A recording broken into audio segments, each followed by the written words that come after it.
Industry की शुरुआत sir कहाँ से की? छोटा था, मुझे तब से पता था कि मुझे क्या करना है। सबसे पहला काम आपने क्या किया? जूनियर जी एक आता था टीवी पे, अच्छा, वो मेरा पहला था। ओके। या डीडी का शो था वो भी। सर इसके पीछे क्या रीजन होता है कि आप मेहनत तो पूरी करते हैं लेकिन फिर भी पिक्चरें अच्छी नहीं बनती? फिल्म इक्विपमेंट से नहीं बनती, वो जहाँ से बनती है, जो सोच होती है वो नहीं है किसी के पास। कोविड कैसा निकला आपका? मेरे लिए पहले तो खुशखबरी लाया। हेलो जी, सत श्री अकाल, वेलकम है आपका star live studio present Prabhjot untold story podcast में। आज मैं आपको जिनसे मिलवाने वाला हूं उनको इंट्रोडक्शन की जरूरत नहीं है। वो बॉलीवुड में भी काम कर चुके हैं, बॉलीवुड में भी काम कर चुके हैं और बहुत सारी फिल्में, बहुत सारे टीवी शोज, बहुत सारा उन्होंने काम किया है। तो आप सबकी तालियों के साथ मैं उनका स्वागत करता हूं, हमारे प्रिय गुलशन पांडे सर जी। नमस्कार, ये अनटोल्ड स्टोरी प्रभजोत पॉडकास्ट देखने वाले सभी दर्शकों को मेरा प्यार भरा नमस्कार।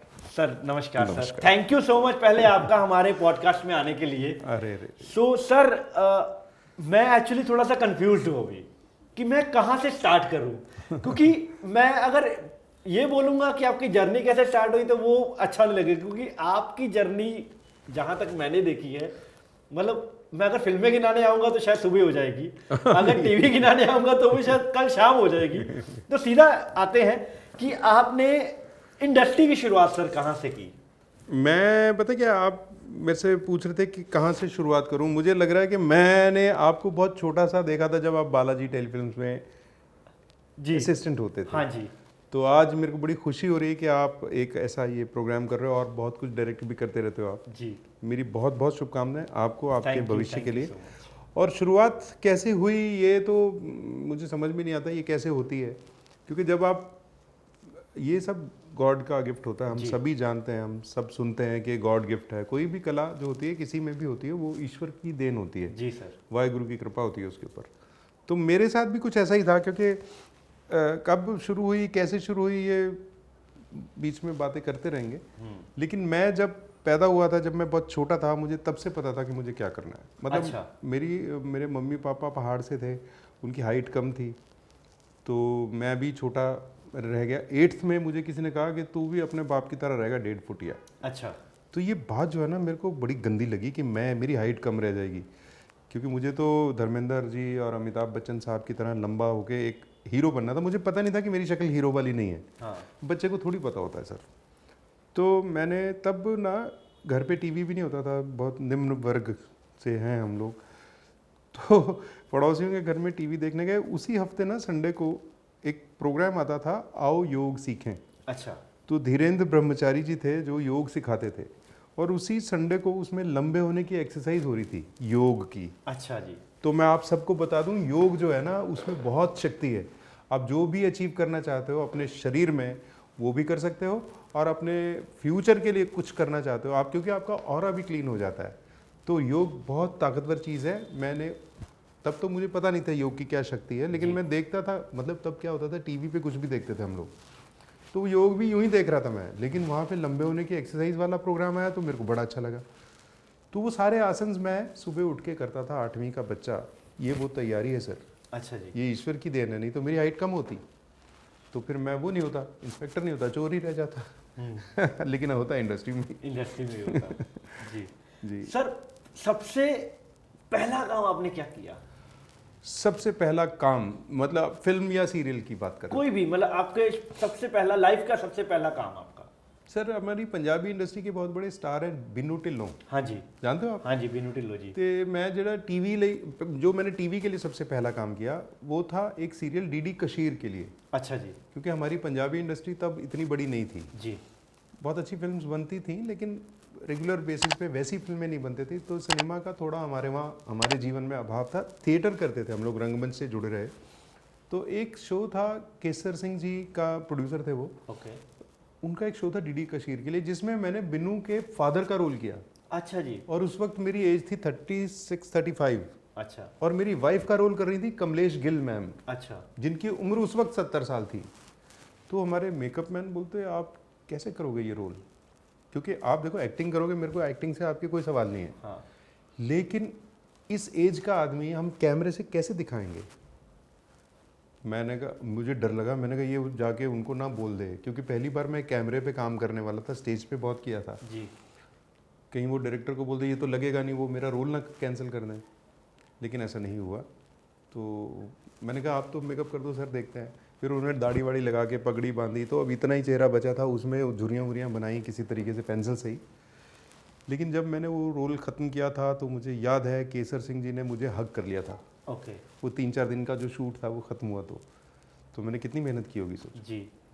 तो वो मेरा पहला काम था कैमरा के लिए। कैमरा के लिए। फिर आ जाते हैं अपन मुंबई में। 2003 में मुंबई आया। ओके। तब तक मेरी उम्र थी 36 साल और मेरे 2 बच्चे थे। अच्छा जी। मेरी बेटी 6th में थी, बेटा 5th में था। वो लोग पंजाब में ही थे। अच्छा। मैं पटियाला में born and bottom in Patiala हूँ, पंजाब। तो बच्चे मेरे वहीं थे। मैं आ गया था। मैंने यहाँ पे घर वालों को बोला था कि मैं 1 साल में बच्चों की एडमिशन मुंबई में करा लूँगा। तो यहाँ आके शुरू किया। तो मैंने जो सबसे पहला काम किया तो वो था जूनियर जी एक आता था टीवी पे। अच्छा। वो मेरा पहला था। ओके। यहाँ डीडी का शो था वो भी। तो मैं यूं ही किसी प्रोडक्शन वाले के थ्रू किसी से रेफरेंस से पहुंचा। तो अब वहाँ गए तो वो कहता अंदर डायरेक्टर से मिल लो। मैं डायरेक्टर, वो थे पाठक जी। अच्छा जी। क्या पाठक थे, नाम याद नहीं आ रहा, पाठक सर नेम था उनका। तो जैसे ही गया उनके रूम में, उन्होंने कहा कि हाँ भाई क्या करते हो। मैं किसी एक्टर हूँ, पंजाब से आया हूँ। कहता अच्छा, मुझे कैसे पता लगेगा कि तुम्हें एक्टिंग आती है। अच्छा। तो मेरे एक स्ट्रीट प्ले हम लोग किया करते थे, उसमें मैंने एक स्पीच थी जो मैंने वो बोली उनके सामने। अच्छा। तो उन्होंने 2 या 3 लाइन नहीं सुनी। कहते बस बस। फिर उन्होंने आवाज़ में, पवन वो उस वाले लंबे वाले को मना कर दे, इसको बुला ले। तो मेरा फिर ऐसे हुआ। अच्छा। और मैं पहले ही दिन 1.5 घंटा लेट पहुंचा सेट पे। अच्छा। क्योंकि ये मुंबई शहर भूल भुलैया की तरह था। जी। नया नया, मतलब मेरे को 10 दिन हुए थे यहाँ आए हुए। तो प्रवाणी स्टूडियो होता था एक हिंदुस्तान नाका में। हिंदुस्तान नाका पे। हाँ अभी जी। शायद वहाँ शूटिंग नहीं होती है। अभी स्टूडियो भी बंद हो चुका है। बंद हो हाँ चुका जी। है।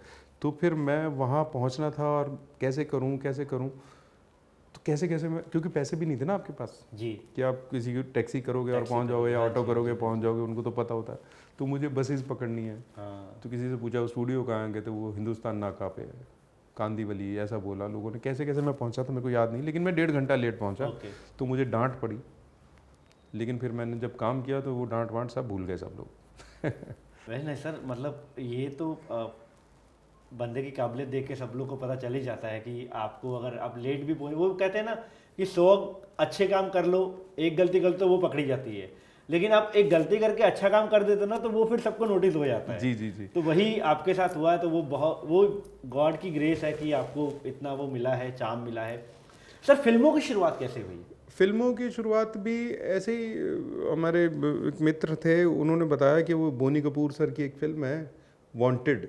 हाँ है ना। तो उसमें वो कुछ रोल है एक पुलिस का। तो गए वहाँ पे ऑडिशन दिया तो वो हुआ।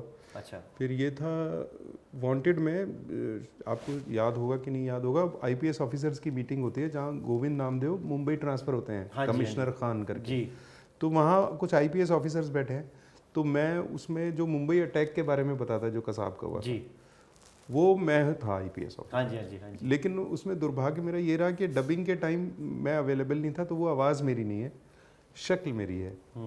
और इसी तरीके से बहुत छोटे छोटे, मतलब एक एक सीन मिलते गए और अपन करते गए। और इस दौरान मतलब टीवी मैंने बहुत किया, टीवी में। लेकिन शुरुआत बड़ी अजीब थी। विडंबना ऐसी है कि मुझे सिर्फ नौकर या सिक्योरिटी गार्ड मिलता था। अच्छा। रानी मुखर्जी के भाई हैं राजा मुखर्जी, वहाँ एक प्रोडक्शन में, क्योंकि मैं अपने बच्चों से प्रॉमिस करके आया था कि 1 साल के बाद आपकी एडमिशन मुंबई में कराऊंगा। जी। अब यहाँ पर आपको पता है सर्वाइवल, जब तक आपके पास एक कंटिन्यूटी नहीं है तो आप अकेले तो कैसे जैसे तैसे जी लोगे, आप परिवार को लेके बच्चों को लेके कैसे जियोगे। तो मैं कंटिन्यूटी की तलाश में था कि कुछ मिल जाए टीवी में तो किचन के लिए अच्छा हो जाएगा। तो राजा मुखर्जी के यहाँ मेरे एक जानने वाले थे जो प्रोडक्शन में थे। अच्छा। वो ऐसी दोस्ती हुई थी। तो उन्होंने कहा कि आ जाओ, एक ऑडिशन दे दो, अगर हो गया तो कंटिन्यूटी रोल है। तो मैं पहुंचा, जीवन मिल है साकी नाका में, वहाँ एक स्टूडियो होता था। ये सहारा वन का शो था जिसमें किरण खेर जी थी, राजीव वर्मा जी थे, बहुत अच्छा। बड़े बड़े स्टार थे उसमें। अच्छा जी। ये शो था प्रतिमा, ओके। है ना। तो मैं वहाँ गया तो ऑडिशन के लिए, अभी नौकर का रोल है। अच्छा। उसमें भी उनको ऑडिशन चाहिए। मैंने कहा अच्छा देते हैं भाई। तो एक लाइन थी उसमें सिर्फ छोटी सी, तो मैंने अब क्या है, जब आप थिएटर से आते हो ना तो आपके अंदर कुछ इनपुट डालने की आदत हो जाती है हाँ कि आप किसी चीज़ को सीधा रहने नहीं देते, आप अपने तरीके से मोल्ड कर लेते हो जी। अब उसमें एक और आदमी था ऑलरेडी उस रोल के लिए, और मेरे को अब दोनों में से एक चूज़ होने वाला था वहाँ जी। और उसकी हाइट वाइट कम थी, वो लगता भी छोटा सा नौकर जैसा ही था, मैं थोड़ा लंबा था, पतला बहुत था, अजीब सा। तो अब मेरे को यही डाउट था कि ऐसा ना हो जाए इसको मिल जाए। तो वहाँ गया तो क्या था, उस घर का बेटा मर गया है, सीक्वेंस ऐसा था, और दादी और उस घर का दामाद रो रहे हैं। अच्छा। कि अभी इस लड़के के फादर को कैसे बताया जाए कि जो आमोल है उसकी डेथ हो गई, आमोल था उस कैरेक्टर का नाम। तो अभी ये दोनों आपस में बात ही कर रहे हैं, इतने में नौकर पानी का ग्लास लेके आता है, तो कहते ये जाएगा, माधव जाएगा। तो दादी बोलती है बेटा माधव तू जाएगा ना। तो ये डायलॉग पढ़ के ना मुझे लगा, अच्छा मुझे कह रहा था हाँ जाऊँगा, बस इतना। अच्छा। तो अब फुटेज होती है ना अपनी लाइन में एक चीज़ जी। तो ऐसे हाँ मैं जाऊँगा करके कोई भी नॉर्मल चले जाता। तो मैं ये समझता हूँ जो भी इस लाइन में आना चाहते हैं, बहुत सारे लोग आपको देख रहे होंगे जो इंडस्ट्री में आना चाहते हैं या इस लाइन में आगे जाना चाहते हैं, तो कोई भी रोल छोटा नहीं होता है। अगर वो लिखा गया है वो कभी छोटा नहीं होता है। वो एक लाइन का हो सकता है, वो एक वर्ड का हो सकता है, वो सिर्फ पासिंग का हो सकता है। लेकिन अगर आपको बोल दिया है डायरेक्टर ने कि आपको यहाँ से वहाँ तक जाना है, तो इस इम्पोर्टेंस को समझिए। तो कभी ऐसा नहीं है, कोई चीज़ छोटी नहीं होती। तो मैंने क्या थोड़ा एक्टिंग कर लूँ क्या? हाँ बिल्कुल बिल्कुल प्लीज़। तो जैसे ही दादी ने कहा बेटा माधव तू जाएगा ना, अब मैंने कहा ये बेटा माधव बोल रही है, मतलब मेरा फर्स्ट डे है वहाँ। हाँ। तो मैंने कहा, मैं एकदम ऐसे हो गया जैसे मेरे ऊपर पहाड़ गिर गया होता है। तो ये मेरे को ना ऐसे बिना ग्लिसरीन के आ जाता है ऐसे। हाँ। तो मैंने कहा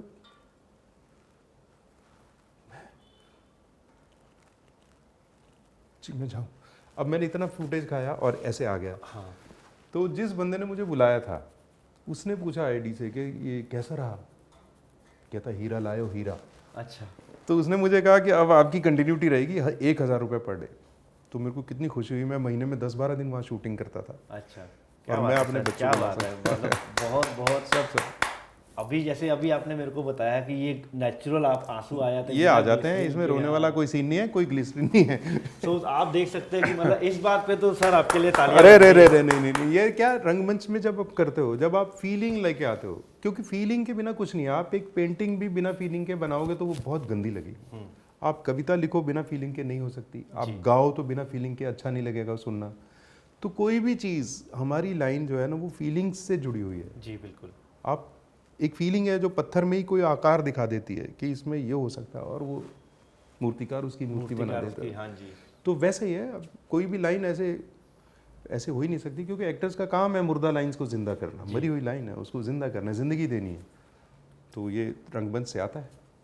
बहुत बढ़िया सर, बहुत बढ़िया सर। जैसे आपने बहुत सारी फिल्में की, मैं सब फिल्मों के गिनाने जाऊंगा तो मैंने वही बोला बहुत टाइम लग जाएगा। कुछ चंद फिल्में, वांटेड जैसे आपने बताया की है, आपने पीके की है जी, आपने Manjhi the mountain man, superhit film रही वो। नवाज भाई के साथ आपको काम करने नहीं, अभी तक आपने जिन पिक्चरों का नाम लिया सारी सुपरहिट थी। हाँ, ये मेरा मतलब वही सारी सुपरहिट फिल्में थी। मैं वही बोला ना, कुछ फिल्मों के मैं नाम गिनाऊंगा क्योंकि सारी लेने जाऊंगा तो फिर बहुत टाइम लग जाएगा।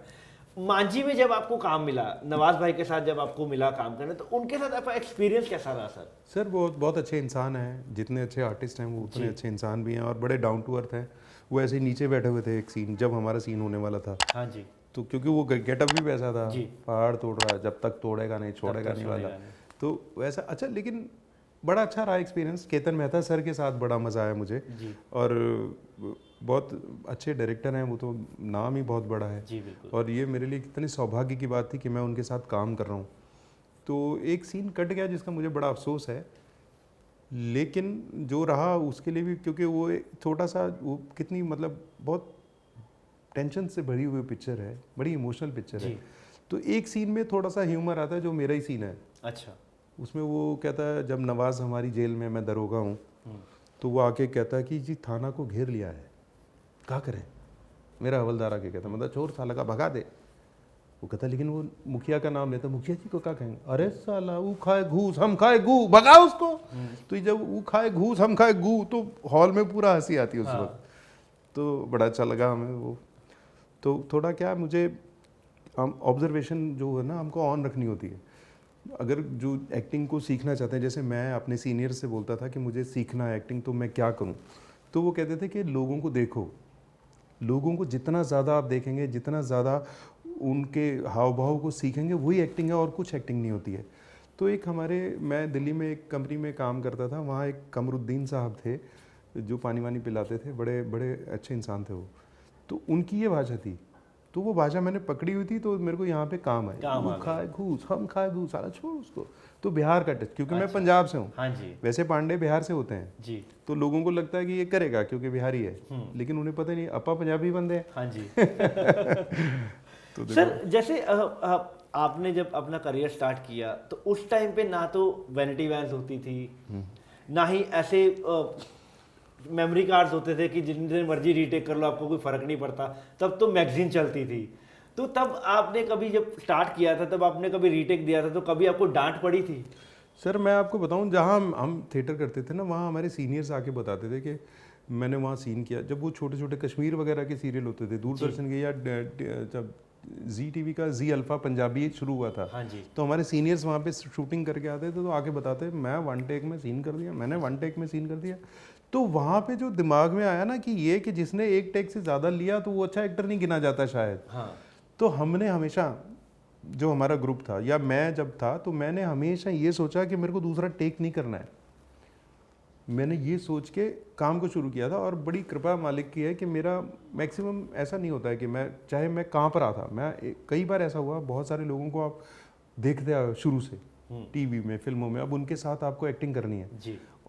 तो क्या होता है, मैं ऐसे कांप रहा होता था, लेकिन वो मेरे चेहरे पे एक्सप्रेशन मैंने आने दिया। आने नहीं दिया। हाँ। मैंने बताया कोई रोल छोटा होता नहीं है, तो मैंने कभी किसी रोल को छोटा समझा नहीं, उसमें अपना 100% डाला है, तो मज़ा मेरे को बहुत आया हमेशा। जी सर, ये आपके लिए कितना डिफिकल्ट था? जैसे आपने बताया कि आपको स्टार्टिंग में सिर्फ नौकर के रोल मिल रहे थे या फिर छोटे मोटे कैरेक्टर्स मिल रहे थे, आपको सबसे, जैसा आपने बताया, कंटिन्यूटी का रोल मिला, लेकिन वो नौकर का ही रोल था।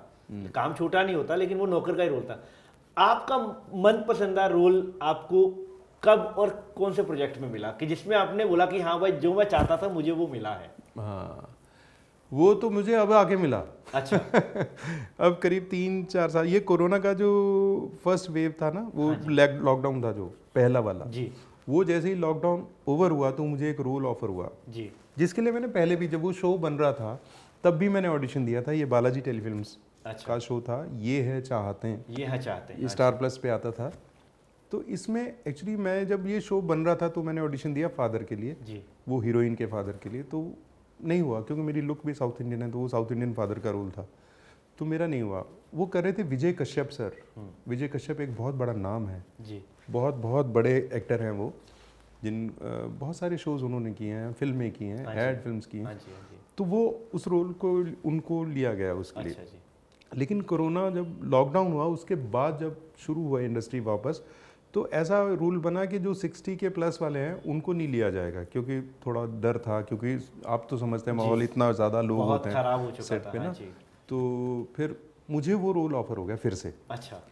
तो अब ये जिम्मेदारी बहुत बड़ी आ गई, क्योंकि एक इस लेवल के व्यक्ति उस रोल विजय को जी कर ने रहे हैं। रोल किया था वो, अब वो जहाँ छोड़ के गए मुझे वहाँ से उठाना, और मेरी है। तो औकात भी नहीं है उतनी बड़ी।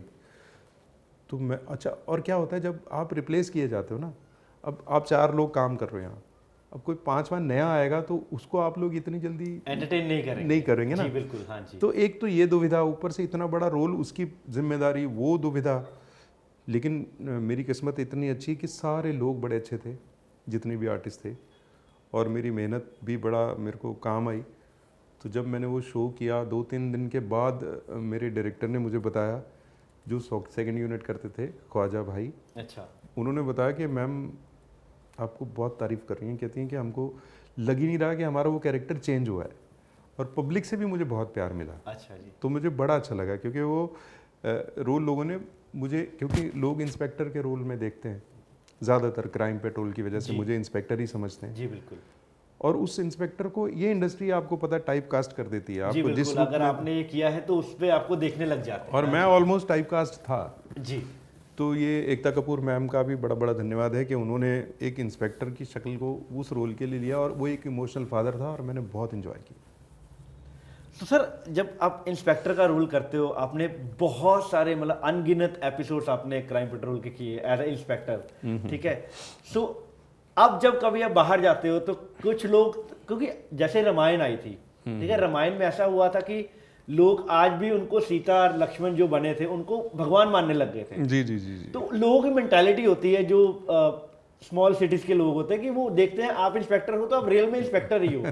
तो कभी ऐसा हुआ है कि आप नॉर्मल में बाहर घूमने जा रहे हो और आपको किसी ने आके बोला सर वो वहां पे वो कैदी पकड़ाने जा रहे हैं? नहीं नहीं, ऐसा तो नहीं हुआ खैर, क्योंकि अब लोग बड़े समझदार हैं, उनको पता है कि इंडस्ट्री अलग है, कैसे काम करती है, क्या करती है। लेकिन हाँ, ये ज़रूर होता है कि लोग अपनी समस्याएं मुझे ज़रूर बताने लगे थे। उनको लगता था कि मैं इनकी समस्या को सीरियल में दिखाऊंगा, हाँ। जबकि मेरा इसमें कोई हाथ ही नहीं, मुझे तो एक रोल मिला है, मुझे वो निभाना है। उसको लगता था कि जैसे एक भाई मेरे बहुत पीछे पड़ा रहा कि मेरी बहन को दहेज की वजह से जला के मार दिया गया। कितनी दुर्भाग्य की बात है, इस देश में ऐसा होता है जहाँ कन्या की पूजा होती है, वहाँ कभी कभी कन्या के साथ इतने दुष्कर्म हो रहे हैं, इतना सब कुछ हो रहा है और दहेज के लिए जला दी जाती हैं। कितने शर्म की बात है ये। अब वो कहानी उसकी सुन के मेरे को बड़ा दुख होता था। बड़ी इमोशनल बात है ना यार, किसी की बहन को जला दिया। अब वो चाहते थे कि ये कहानी टीवी पे आए। तो ये भोलापन है जनता का कि देखो चैनल चाहता है पैसा कमाना, इमोशन से उसको कुछ मतलब नहीं, वो आपके इमोशंस को छेड़ेगा ज़रूर। ये जो भी आजकल तो आपको पता है कितना कॉरपोरेट आ गया है, तो इनको जज्बात से कुछ लेना देना नहीं है। वो जज्बात बनाने हैं जिससे आपके जज्बातों को छेड़ा जा सके बस। तो मैंने कहा देख, ये दहेज वाली ना कहानी, इस देश का दुर्भाग्य ऐसा है कि हर चौथी गली में होती थी पहले जी। तो इसको चैनल नहीं दिखाएगा, क्यों दिखाएगा, है ना। तो ये तो शायद क्योंकि इनको भी वो कहानी चाहिए जिसमें मसाला हो, बिल्कुल, है ना। ये तो हर कितनी बार सुनी हुई चीज़ें हैं कि दहेज के लिए लड़की को जला दिया, मार दिया। हाँ जी। तो इसलिए मैंने कहा भाई नहीं हो सकता, और वो मेरे को बड़ा दुख होता था उसको बातें सुनते हुए, बोलते हुए, लेकिन चलो क्या कर सकते। तो ये क्राइम पेट्रोल भी मैं अब बता दूं, क्योंकि आपने नहीं पूछा, मैं बता दूं कि ये मेरी ज़िंदगी में कैसे आया और क्या हुआ। हाँ जी। तो जब मैं वही छोटे छोटे रोल किया करता था टीवी पे, और एक दिन ऐसे ही हम लोग मिल जाया करते हैं ना, एक्टर लोग आपस में एक दूसरे को बता देते हैं वहाँ कास्टिंग ये चल रही है, वो चल रही है। तो मुझे किसी ने कहा कि इधर ना रामलीला के कैरेक्टर चल रहे हैं, एक फिल्म है उसमें रामलीला के कैरेक्टर चाहिए। अच्छा, अपना ऐसा था कि लोग देखते थे और कहते थे नॉट फिट। मेरे को मोस्टली ऐसा बोला जाता था, यू आर नॉट फिट। तो मैंने, बड़ी बेइज्जती होती है सर, कोई आपको कहे यू आर नॉट फिट, तो मैंने इसको ऐसा बना लिया कि चला मैं जाके पूछ लिया करूँ मैं फिट हूँ। अच्छा। मैंने कहा वो नॉट फिट बोले, मैं पहले बोलता हूँ क्या मैं फिट हूँ। हाँ। तो वैसे ही हुआ, मैंने नॉक किया, दरवाज़ा खुला, संजय वर्मा जी थे कास्टिंग में वहाँ तब, उन्होंने दरवाज़ा खोला, मैंने कहा मैं फिट हूँ सर। उन्होंने मुझे ऊपर से नीचे देखा, कहता 1 मिनट रुको, अंदर का एक स्क्रिप्ट लेके आए, उसमें रावण के डायलॉग थे। मेरे को पूछते हैं कभी रामलीला देखी है? मैंने कहा जी मैंने तो की भी है। तो कहते जाओ ये लाइन्स याद करो और लाउड करना है। मैंने कहा लेकिन मैं रावण लगता कहाँ से हूँ? कहते तुमसे जितना कहा उतना करो। मैं गया, मैंने वो लाइन्स याद की, मैंने आके परफॉर्म किया, और वो फिल्म मैंने की अतिथि तुम कब जाओगे। अच्छा। वो एक रावण का सीक्वेंस आता है जिसमें मैं हूँ रावण, और अजय देवगन, कोनकना सेन शर्मा वगैरह शूटिंग देख रहे हैं। फिर उनको लगता है अजय देवगन को कि मैं रावण हूँ, मैं गायब हो जाता हूँ। फिर इसलिए उनको रावण ऐसा फिट चाहिए था, मोटे पेट वाला नहीं चाहिए था जैसा हम जानते थे। तो फिर वो फिल्म की। लेकिन ये क्या हुआ कि संजय वर्मा जो वहाँ कास्टिंग कर रहे थे वो क्राइम पेट्रोल की कास्टिंग करने चले गए। अच्छा। उससे 2 दिन पहले मैं गया था क्राइम पेट्रोल, किसी ने कहा ये डेली मतलब एपिसोडिक शो है, इसमें तेरे को ट्राई करना चाहिए। मैं गया वहाँ, इतनी लंबी लाइन थी ना ऑडिशन की, मैं आ गया वापस। अच्छा। क्योंकि अपने को रोज़ कहीं ना कहीं से कॉल आ जाता था, कभी नौकर, कभी सिक्योरिटी गार्ड, कभी वार्ड बॉय, ऐसे ऐसे छोटे छोटे रोल करता रहता था मैं। तो वहाँ जब मैंने सुना कि इतना भीड़ है, मैं नहीं गया, मैंने ऑडिशन नहीं दिया। और देखो इत्तेफाक से ये ऑडिशन के बाद मुझे सीधा वहाँ से कॉल आया, अब कोई भीड़ नहीं है। अच्छा। सिर्फ मैं हूँ। और एक स्क्रिप्ट आई, मैंने वो पढ़ी, मैंने वो ऑडिशन दिया, और जो मैंने पहला सीन किया, अमित झा सर थे डायरेक्टर क्राइम पेट्रोल के, वो पहले सीन के बाद उन्होंने मुझसे आके कहा कि आपके जैसे इंस्पेक्टर बहुत कम है इंडस्ट्री में। तो बड़ा अच्छा कॉम्प्लीमेंट, बहुत अच्छा कॉम्प्लीमेंट है आपके लिए। तो मैं फिर उसके बाद वो इतिहास ही बन गया। मुझे नहीं पता था ये शो क्या होने वाला है। टोटल पूछना चाहूँगा कि मतलब कितने एपिसोड किए होंगे अभी तक आपने? मैं अभी तो मुझे छोड़े हुए भी 6 साल हो गए। अच्छा। हाँ, लेकिन उसके पहले जो एक क्राइम पेट्रोल का बहुत जो वो टाइम था ना, Peak पीक time वाला, था, हाँ। और जो जब बहुत अच्छी स्टोरीज थी, मेरा बड़ा सौभाग्य है कि वो बहुत अच्छी स्टोरीज में मैं शामिल रहा। ओके। तो उसमें किए होंगे 200-250 एपिसोड्स। 200-250 एपिसोड। सर आप ऐसे नॉर्मली बोल रहे हो कि उस वक्त किए होंगे 200-250 एपिसोड, लेकिन ऑडियंस को भी पता है और हमारे जो व्यूअर्स देख रहे हैं आपको, जो यंगस्टर आजकल के जो एक्टिंग में आना चाहते हैं वो भी देख रहे हैं, उनके लिए 200-250 एपिसोड मतलब एक जैसे मांझी में पहाड़ खोदना वैसे उनके लिए वो पहाड़ है। तो उसके लिए सर बहुत बहुत कंग्रेचुलेशन। क्या बात है, क्या बात, क्या बात। आपने बहुत लोगों को प्रेरणा दी है, बहुत लोगों को मैंने ये भी सुना है कि जब आप किसी को एक्टर के साथ काम करते हैं, फॉर एग्जांपल वो नया एक्टर है, तो कुछ ऐसे लोगों से मैंने आपके बारे में पता किया था।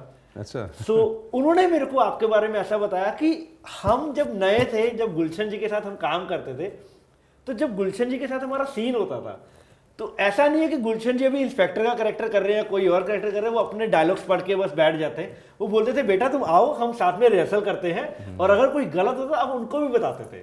नहीं, मैं ये भी ना बड़ी अच्छी बात है, जब मैं नया नया आया था और मेरे लिए, मैंने बताया ना कि लोगों को देख के मैं कांपने भी लगता था जी।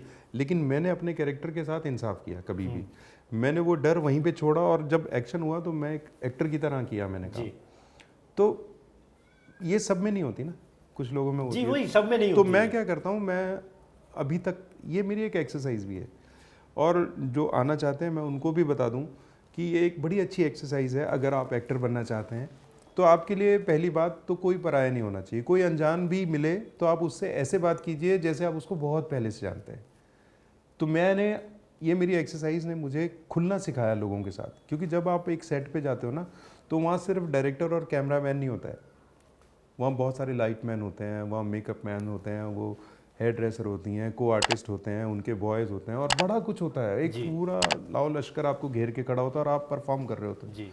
तो जब आपके अंदर खुलने की आदत नहीं होती ना तो वहाँ आप बंदा बंदा महसूस करते हो, और अभिनय जब तक धारा की तरह बह के ना निकले ना तब तक वो उसमें मज़ा नहीं आता है। तो ये मैंने चीज़ देखी विद्या बालन जी में। अच्छा। हम लोग कर रहे थे द डर्टी पिक्चर, है ना। तो मिलन लूथरिया सर डायरेक्टर थे। हम लोग हैदराबाद में वो सीन होने वाला था। मेरा सिनेमा का सबसे बेस्ट सीन है वो, अगर आपको याद हो, जब वो विद्या जी परफॉर्म कर रही हैं एक सीन, मैं डायरेक्टर हूँ वेंकटेश, और वो डायलॉग रिपीट कर रही हैं जो एक दिन पहले बोल चुके हैं। तो वो डायलॉग्स हैं, बड़े अच्छे खूबसूरत डायलॉग्स लिखे हो उस पिक्चर के, और वो हमने परफॉर्म किए। तो जब मैं पहुंचा सेट पे, विद्या जी बैठी हुई थी, उनकी हेयर ड्रेसर वगैरह लगी हुई थी, सब काम हो रहा था। तो उन्होंने मुझे देखा, आप कर रहे हो वेंकटेश? मैंने कहा जी। कहती आप मेरे साथ रिहर्सल कर लेंगे, मुझे लाइंस याद नहीं होती। अच्छा, विद्या बालन इतना बड़ा नाम, मैं तो अंदर से ऐसे उसे हो रहा था, और वो कह रही है मुझे याद नहीं होता। ये उनका बड़प्पन था। ऐसा नहीं था कि उनको याद नहीं हो रहा, उनके पास तो कब से स्क्रिप्ट होगी, लेकिन वो शायद मुझे खोल देना चाहती थी। वो जो मेरी आदत थी वो सेम उनकी आदत थी उस वक्त जी। तो मैंने उनके साथ रिहर्सल की। पहली रिहर्सल में फंबल हुआ, दूसरी में जब हमने टेक किया तो फर्स्ट टेक में पूरा सीन हम लोगों ने किया। अच्छा। उधर से मिलन जी बोलते, तो उसके आपको उन्होंने थम्स अप दिया, क्योंकि विद्या से तो कोई डाउट ही नहीं है, वो तो है ही कमाल की। हाँ जी। और एक आदमी उनके सामने परफॉर्म कर रहा है, उसको मैं डांटता हूँ विद्या बालन को। अच्छा। तो उसमें मैं उनको ऐसे पकड़ के टर्न करता हूँ, देख सिल्क ये गलती मत कर, ऐसे करके वाला सी। तो जब मैंने उनको पकड़ा नहीं, क्योंकि टीवी में जब हम टीवी करते थे तो मैंने एक हीरोइन को पकड़ लिया तो डायरेक्टर को शिकायत करने के लिए, देखना सर मेरा क्या कर दिया इसने। हाँ। मैंने उसको सॉरी बोला, जी नहीं मैं सॉरी हम लोगों को। तो अभी मैंने विद्या जी को नहीं पकड़ा, क्योंकि आप रोज़ सीख रहे होते ना। अब मैंने उनको ऐसे किया, ग्रिप नहीं किया, ऐसे किया और ऐसे टर्न किया। कहते ये क्या कर रहे हैं आप? मैंने कहा क्या हुआ? कहते आप पकड़ोगे नहीं तो मेरा फील कैसे आएगा? मैंने कहा मैम ये हाथ से, फिर अरे आप अपना काम, फिर देखो इतना खोल देते जो हैं। अच्छे एक्टर होते हैं वो समझते हैं कि एक्टिंग एक्चुअली कैसे होती है, क्योंकि आप, उनका कहना भी सही था कि जब तक आप ग्रिप नहीं पकड़ोगे तो उनको कैसे फील आएगा कि मेरे को एक्सप्रेशंस कैसे देने हैं। जी। फिर मैंने मिलन सर के साथ उसके बाद उनके हर प्रोजेक्ट में काम किया। अच्छा। बादशाहों में बहुत अच्छा रोल था मेरा, मैं जेलर दिलीप सिंह था, इलियाना डिक्रूज मेरी जेल में होती है। हाँ जी हाँ जी हाँ जी। और once upon a time in Mumbai दोबारा अक्षय कुमार वाली, हाँ। उसमें मैं कमिश्नर ऑफ पुलिस था। तो ऐसे ही आप अच्छा करते रहो, आपके लिए अपने आप बनते रहते रास्ते। क्यों क्या होता है ना, जब आप अच्छे इंसान हैं तो आपको लोग भी अच्छे मिलते हैं। आपके अंदर अगर घमंड होता, आपके अंदर अगर ईगो होती, तो शायद आज जिस मुकाम पर आप खड़े हैं, शायद इस मुकाम पर आप नहीं होते। ये मेरा मानना है कि लेकिन आप, मैंने वही बोला ना आपको कि मैंने जब पता किया आपके बारे में कि गुलशन जी ने क्या क्या काम किया है, गुलशन जी कैसे हैं, क्योंकि मेरे को आपके साथ इंटरव्यू शूट करना था, ठीक है। सो मेरे को लोगों ने ना, कुछ चुनिंदा लोगों से मैंने बात की, मेरे को लोगों ने बस इतना बोला कि भाई तुमने हीरा देखा है? मैंने कहा हाँ जी। तो बोले तराशा हुआ हीरा देखा है? मैं कहा हाँ जी वो भी देखा है। तो बोले बस तराशा हुआ हीरा देख लो और गुलशन जी को एक साइड रख दो, दोनों एक बराबर है। ये किसी ने बहुत लंबी छोड़ी है लोगों की बातों में नहीं ना सर, है। ये लंबी छोड़ने की बात नहीं है। अभी मैं आपसे बात कर रहा हूँ, मेरे को खुद को ये फील हो रहा है नहीं। सर। मैं क्योंकि देखो ऐसा कोई है नहीं कि हमने स्क्रिप्ट लिखी हुई है कि मुझे ये बोलना ही बोलना है, आपको ये बोलना बोलना। जी, जी, ये रियलिटी है। आप जैसे अपने को एक्टर्स का साथ देते हो, आप जब सेट पे होते तो आपके अंदर वो नहीं होता कि नहीं भाई मेरा तो बड़ा कैरेक्टर है, मैं नहीं। आपने विद्या बालन जी के साथ भी काम किया, सलमान खान के साथ काम किया, अक्षय कुमार के साथ काम किया, नवाज भाई के साथ काम किया, कितने बड़े बड़े एक्टर्स के साथ काम किया। वो इसीलिए ना कि सर आप वैसे बने। अगर आप वैसे नहीं बनते तो शायद आपको वो कैरेक्टर, वो रोल वो नहीं मिलते आपको। पर मैं आपको बताऊं प्रभजोत, क्या था होता है कि ये संसार में मैं कोई पहला एक्टर नहीं हूँ जी, और मैं कोई आखिरी एक्टर भी नहीं हूँ। बिल्कुल सही बात है। मुझसे पहले हजारों आ चुके हैं, हाँ जी मेरे बाद लाखों करोड़ों आने वाले हैं। जी, जो मैंने अचीव किया, छोटा मोटा जितना भी है, ऐसा नहीं है कि मैं सबसे पहला हूँ अचीव करने वाला। बिल्कुल सही बात है। इससे कई गुना ज़्यादा अचीव करके लोग इस दुनिया से जा चुके हैं। सर मानता हूँ बहुत ऐसे दिग्गज हमारे इंडस्ट्री में थे जिनका मैं खुद पर्सनली बहुत बड़ा फैन रह चुका हूँ। फॉर एग्जांपल एक दो नाम लेना चाहूँगा, देवानंद साहब, आह, ठीक है, अमरीश पुरी साहब, आह, ठीक है। ये ऐसे एक्टर थे कि मुझे नहीं लगता कि इन जैसा कोई एक्टर इस दुनिया में वापस आएगा। बेशक बेशक। ठीक है। उन्होंने कैसा काम किया, मैंने, मेरा सौभाग्य नहीं बना उनके साथ काम करने का। मैं मौका मिलता तो शायद उनके साथ काम करता, लेकिन नहीं सौभाग्य बना। कादर खान साहब हो गए, आह, ठीक है। ये ऐसे एक्टर थे कि जिन्होंने इंडस्ट्री को हंसी भी दी है, रोना भी दिया है, रोमांस भी दिया है और बदमाशी भी दी है। जी जी। ये तीन चार ऐसे एक्टर थे। वो एक्टरों को याद क्यों किया जाता है? क्योंकि उनकी काम की वजह से आज मैं आपके साथ बात कर रहा हूं। सर आपकी मैंने इतनी फिल्में देखी हैं, आपके मैंने इतने शोज देखे हैं, इतना टीवी देखा है, आपके साथ मैं बात क्यों कर रहा हूं? मैं आपके पीछे पड़ा था सर, आप प्लीज आइए, प्लीज आइए। आप आ गए मेरे कहने पे, थैंक यू सो मच। इसीलिए सर, क्योंकि आपने वो ओहदा पाया है सर, और उसके लिए मैं दिल से थैंक यू करता हूं और भगवान से यही प्रार्थना करता हूं कि सर आप जिस मुकाम पे हैं अभी, उससे 100 गुना ऊपर जाए, 1000 गुना ऊपर जाए। ईश्वर आपको भी खूब उन्नति दे। Thank you so much sir. Sir COVID कैसा निकला आपका? आहा, कोविड कैसा निकला? जी, कोविड कैसा निकला मेरे लिए? पहले तो खुशखबरी लाया। ओके। जो पहला लॉकडाउन था कि मेरी लाइफ का बेस्ट रोल मुझे मिला, अच्छा, है ना। जैसे क्या वही ये है चाहते हैं वो ये है पहले चाहते हैं। लॉकडाउन के बाद मिला था ओके, ना। हाँ जी, लेकिन ये क्या था, जब कोविड, मैं योग करता था, मैंने बताया योग से बहुत कुछ हासिल होता है। तो फिट रहने के लिए मैंने आज तक मेडिक्लेम नहीं कराया, मालूम है आपको। लोग मेडिक्लेम के साथ चल रहे हैं और मैंने मेडिक्लेम नहीं किया, क्योंकि मैं योग पे विश्वास करता हूँ। मैं योग करता हूँ, मुझे पता मुझे कोई बीमारी नहीं होगी। टचवुड का भी हो। हाँ, पता नहीं, ऐसा लगता है। बाकी अभी तो मैं कुछ महीनों से कर नहीं पा रहा हूँ, क्या पता कोई बीमारी घेर ले। नहीं, लेकिन मेरे को तो ऐसा लगता था। तो मेरी बिल्डिंग के बहुत सारे लोग मेरे साथ योग करने लगे थे। पहले लॉकडाउन में मैंने बहुत सारे लोगों को योग करवाया, शायद उन्हीं की दुआएं वगैरह थी कि मुझे वो शो मिल गया। ओके। लेकिन जब सेकंड वेव आई, दूसरा बार जो लॉकडाउन लगा, तब मुझे ही कोरोना हो गया। अच्छा, मेरी बिल्डिंग वाले हैरान थे कि मुझे कैसे हो सकता है। कैसे कोरोना हो सकता और शायद वो योग था कि मैं बच गया, नहीं तो मेरी जगह किसी और को हुआ होता तो उसका बचना बड़ा मुश्किल था। क्योंकि मेरा 80% मेरे लंग्स जा चुके थे। अच्छा, मैं आईसीयू में 6-7 दिन रहा, हॉस्पिटल में? हाँ जी। तो वो बड़ा दौर मुश्किल था, और डॉक्टर ने ना बेटे से बोल दिया कि तेरे पापा का थोड़ा मुश्किल है। अच्छा, हाँ, तो यहाँ तक थी कंडीशन। और इसके पीछे भी मेरी बेवकूफ़ी थी, क्योंकि वो तब वैक्सीनेशन हो रही थी, मैंने पहले डोज लिया था। और उसके बाद मुझे ना राजस्थान में भीलवाड़ा से एक इलेक्शन के लिए आ गया।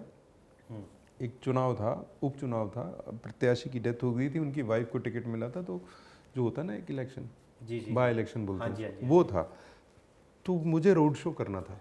अच्छा, मैं चला गया, मेरे को तो लोगों को वैक्सीनेशन के बाद बुखार आ रहा था, मुझे नहीं आया। नहीं आया। तो कि मेरे को ऑफर आया कि आ जाओ, एक दिन के इतने पैसे मिलेंगे। मैं पैसे के लालच में चला गया और वहाँ 1000 लोगों ने मुझे फूल मालाएं पहनाई। अब क्योंकि आपको जब वैक्सीनेशन होती है तो आपके अंदर वो डाल दिया जाता है ना, कोरोना का वायरस हल्का वाला आपके अंदर डाला जाता है जी। ताकि आपके शरीर से इम्यूनिटी बन जाए। हाँ जी। अब ऑलरेडी अंदर था, ऊपर से वो उसमें कोई बड़ा वाला वायरस आ गया और तो मैं इम्यूनिटी लो हो जाती है, तब तो लो थी और तब पकड़ा गया तो बस फिर तो हॉस्पिटल की नौबत आ गई। काफ़ी दिन तक तो घर पे मेरी लगता रहा, चलता रहा कि नहीं ठीक हो जाएगा। लेकिन फिर जब एकदम मेरी आवाज़ बदल गई, मतलब वो जम जाती ना, एक लेयर यहाँ पर जम जाती है शायद, जी। कुछ तो कफ की लेयर जम गई। हाँ, तो मेरी आवाज़ बदल गई। तो राजेश रणसिंघे सर हैं एक डायरेक्टर बड़े अच्छे, तो उनसे फ़ोन पे बात हो रही थी उन दिनों। तो जब मेरी आवाज़ बदल गई तो उन्होंने मुझे डांटा कि तो हॉस्पिटल जा। अच्छा, हॉस्पिटल के नाम से डर लगता था कि लोग वापस ही नहीं आ रहे हैं। कुछ लोग बोलते थे वहाँ किडनी निकाल लेते हैं, वहाँ ये कर देते हैं। तो मैं फिर मेरे घर वाले डर रहे थे मुझे हॉस्पिटल भेजने के लिए, लेकिन मैंने कहा मैं अब हॉस्पिटल जा रहा हूँ। मैं खड़ा हुआ, मेरे बेटा मुझे कार में ले गया, मुझे छोड़ हॉस्पिटल में बैठा आई। तो फिर वो ICU वगैरह जाने दे तो ऑक्सीजन लेवल गिर रहा था। खैर मैंने ना अपने हॉस्पिटल के बेड पे ही एक्सरसाइज शुरू कर दी। अच्छा। जैसे मेरा फीवर वगैरह उतरा ना, तो जो लंग्स के लिए जो एक्सरसाइज होते हैं ना हमारे, जो भुजंगासन है ना, उष्ट्रासन है, गोमुखासन है, मैं सब कर रहा था बेड के ऊपर। मेरे बगल वाला पेशेंट कहता है यहाँ क्यों कर रहे हो? मैंने कहा यार यहाँ जहाँ मौका मिले वहाँ करो, अगर आपको ठीक करना है अपने आप को। तो क्योंकि देखो अभी डॉक्टर और नर्स वगैरह भी तो आ रहे थे इतने सारे पेशेंट्स के बीच में। जी। तो मैंने कहा मैं करूँगा, तो उससे थोड़ा जल्दी रिकवरी में मेरे को वो मिला। तो योग बड़ी शक्तिशाली चीज़ है, हमेशा याद रखिए और करते रहिए।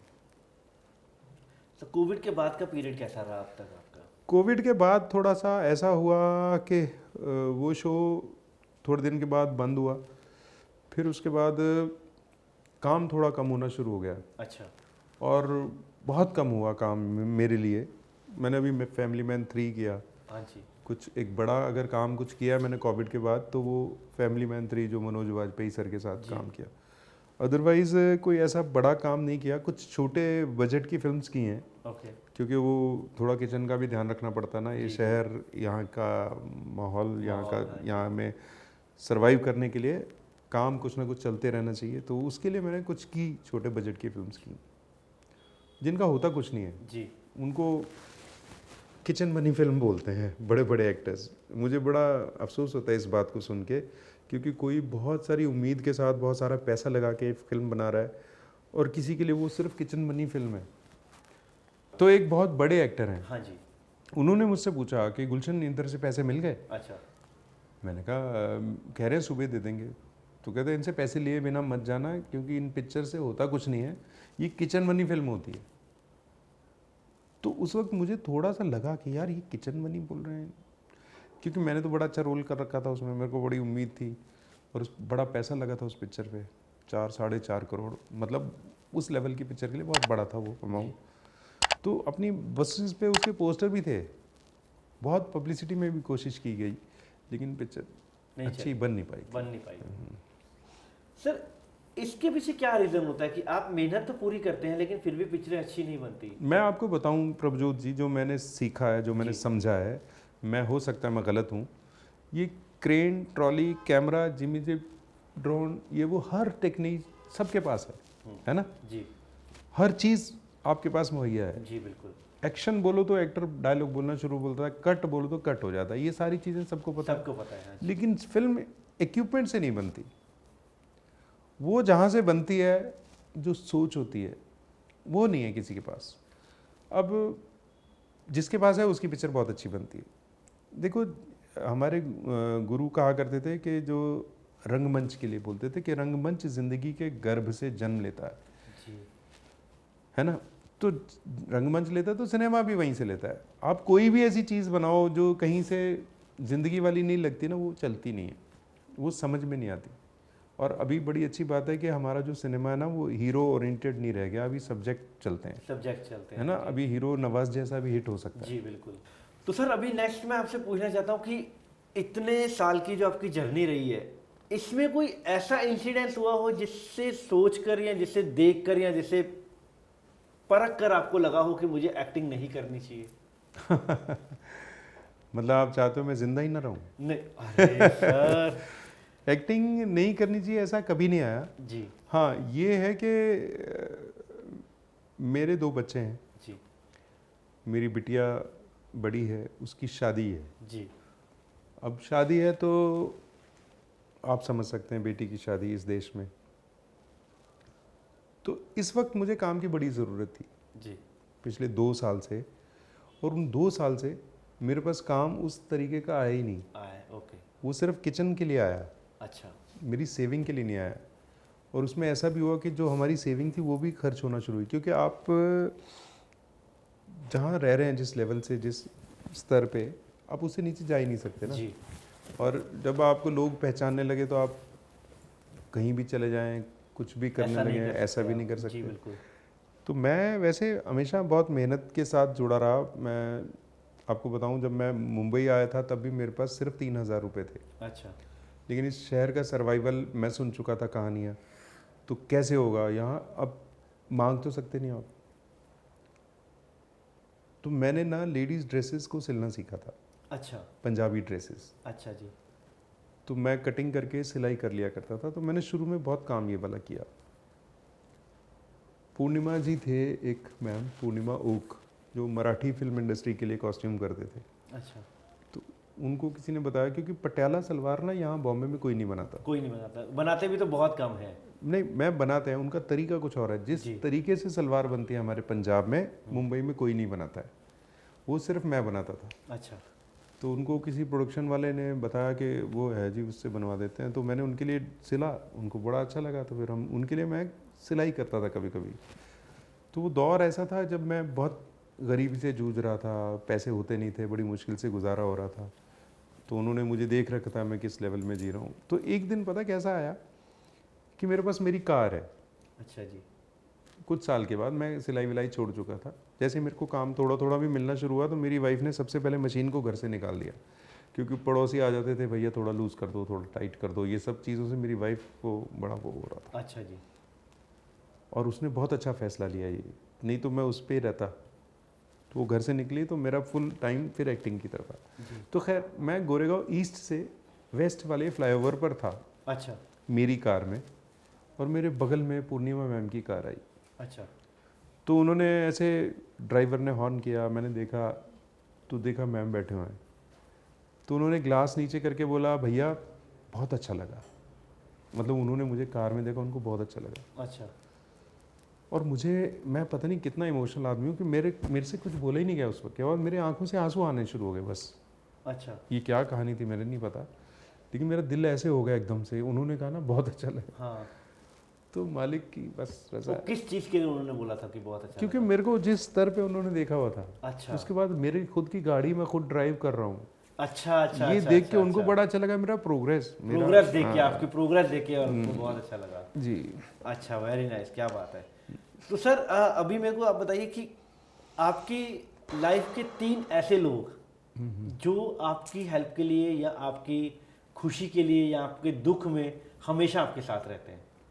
3? आप कुछ कम नहीं बोल रहे हो? आई नो बहुत होंगे, लेकिन मैं इतना ब्लेस्ड हूँ ना, इतना ब्लेस्ड हूँ कि मेरे साथ बहुत अच्छे दोस्तों का सर्कल है। जी।